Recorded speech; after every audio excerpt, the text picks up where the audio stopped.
Sabon shugaban ƙasar Najeriya, Asuwaju Bola Ahmad Tinubu, ya ja tsohon gwamnan jihar Kano kunne, Dr. Abdullahi Umar Ganduje, akan cin mutuncin Kwankwaso da yake yi a jihar Kano.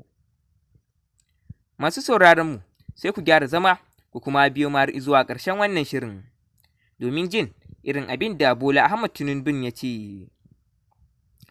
Kada ka manta, idan wannan ya kasance shine zuwanka na farko wannan channel ɗin, da ka yaƙuri ka danna mana subscribe kana ka danna alamar ƙararrawa domin ci gaba da samun sabbin shirye-shiryen namu da zarar mun ɗora.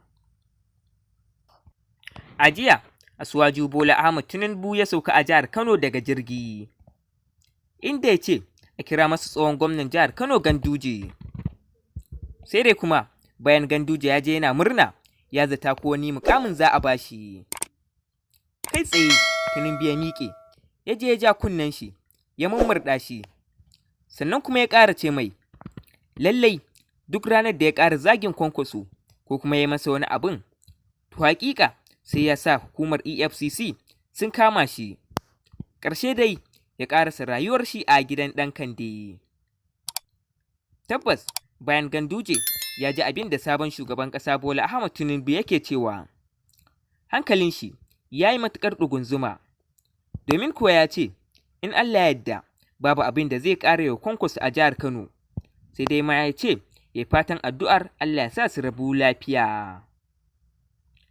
A yanzu dai Ganduje ya shiga cikin hankalinsa, inda ya je ya ba wa injiniya Dr. Rabi'u Musa Kwankwaso haƙuri akan abin da yake wakana.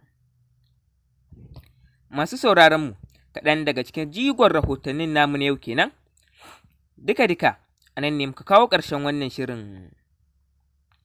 Kada ka manta, idan wannan ya kasance shine zuwanka na farko wannan channel ɗin, da ka yaƙuri ka danna mana subscribe kana ka danna alamar ƙararrawa.